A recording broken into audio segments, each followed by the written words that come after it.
రాష్ట్ర ముఖ్యమంత్రి రేవంత్ రెడ్డి గారు దేవుళ్ల మీద ప్రమాణం చేస్తూ ఆయన మరొకసారి రాష్ట్ర ప్రజల్ని రైతాంగాన్ని మోసం చేయాలనే ప్రయత్నం చేస్తూ ఉన్నారు.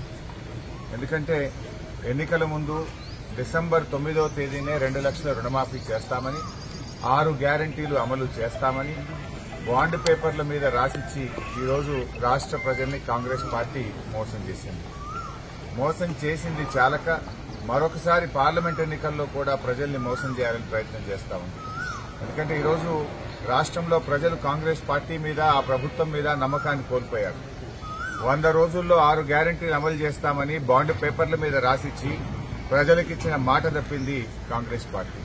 ఒక్క విషయంలో కాదు, డిసెంబర్ 9వ తేదీనే 2 లక్షల రుణమాఫీ చేస్తామని, తొలి సంతకం 6 గ్యారంటీల మీద చేస్తామని, అసెంబ్లీలో చట్టబద్దత తెస్తామని, 100 రోజుల్లో అమలు చేసి తీరుతామని, చివరికి సోనియా గాంధీ గారి చేత కూడా రాష్ట్ర ప్రజలకు లేఖ రాయించారు.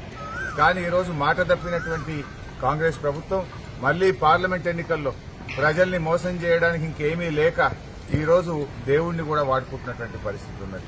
అంటే బాండ్ పేపర్ల కాలం చెల్లింది, బాండ్ పేపర్ల మీద ప్రజల్ని మళ్లీ మోసం చేయలేమని చెప్పి చివరికి దేవుణ్ణి వాడుకున్నటువంటి పరిస్థితి. అందుకే ఈరోజు నేను ఒకటే సవాల్ చేస్తా ఉన్నాను, మీరు దేవుడి మీద ప్రమాణం కాదు, నిజంగా మీరు ఆగస్టు 15వ తేదీలోగా 2 లక్షల రుణమాఫీ ప్రజలకిచ్చిన ప్రకారంగా 6 గ్యారంటీలు 13 హామీలను మీరు బాండ్ పేపర్ల మీద రాసిచ్చారు. వాటన్నింటినీ ఆగస్టు 15వ తేదీలోగా మీరు అమలు చేసినట్టయితే నేను నా శాసన సభ్యత్వానికి రాజీనామా చేసి తిరిగి ఉప ఎన్నికల్లో పోటీ కూడా చేయను అని చెప్పి ముఖ్యమంత్రి గారికి సవాల్ వేశారు. ముఖ్యమంత్రి గారు కూడా గన్ పార్క్ కు వచ్చి మేధావుల సమక్షంలో తన రాజీనామా పత్రాన్ని కూడా మేధావులకు అందించాలని చెప్పి నేను డిమాండ్ చేశాను. ఆయనే ముందు నన్ను అడిగాడు, హరీష్ నీ రాజీనామా పత్రం జేబులో పెట్టుకోమని. నేను నా రాజీనామా పత్రం తీసుకుని ఈరోజు గన్ పార్క్ దగ్గరికి బయలుదేరుతా ఉన్నాను. మీరు రండి, మీ రాజీనామా పత్రం పెట్టండి, నా రాజీనామా పత్రం మేధావుల చేతిలో పెడదాం. ఒకవేళ మీరు అమలు చేసినట్లయితే నా రాజీనామా పత్రాన్ని స్పీకర్ గారికి పంపిస్తాను. మీరు అమలు చేయలేకపోతే మీ రాజీనామా పత్రాన్ని గవర్నర్ గారికి పంపించండి. అప్పుడు ప్రజలకు నమ్మకం కలుగుతుంది. లేదంటే నువ్వు మళ్ళొక్కసారి రాష్ట్ర ప్రజల్ని మోసం చేస్తున్నావని, పార్లమెంట్ ఎన్నికల కోసం దేవుడి మీద ప్రమాణాలు చేస్తున్నావని చెప్పి ప్రజలు స్పష్టమవుతుంది. ఎందుకంటే మీకు అలవాటు, గతంలో కూడా కొడంగల్లో ఓడితే రాజకీయ సన్యాసం తీసుకుంటామని మాట తెప్పిన చరిత్ర మీకున్నది. అసెంబ్లీ ఎన్నికల్లో ప్రజలకిచ్చిన మాట నిలబెట్టుకోని చరిత్ర మీకున్నది. ఇది మరొకసారి రాష్ట్ర ప్రజలు మోసపోవద్దన్నదే నా ఉద్దేశం.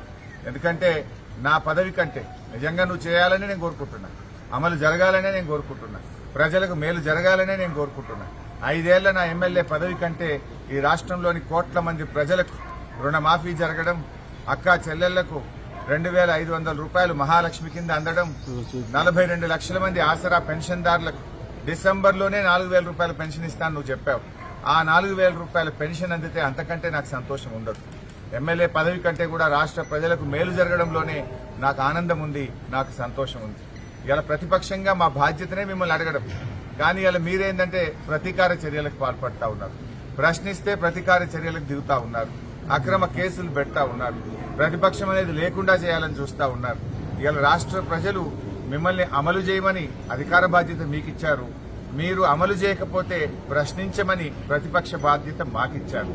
ఇవాళ ప్రధాన ప్రతిపక్షంగా మీరిచ్చిన మాట అమలు చేయాలని మిమ్మల్ని ప్రశ్నించడమే మా బాధ్యత.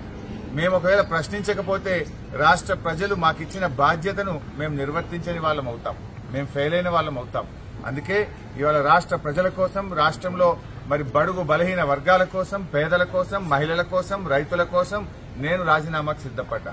కనీసం ఈ ప్రయత్నం ద్వారానైనా ముఖ్యమంత్రి గారు ఇవన్నీ అమలు చేస్తారని ఆశిస్తున్నా, ప్రజలకు మేలు జరుగుతుందని ఆశిస్తున్నా.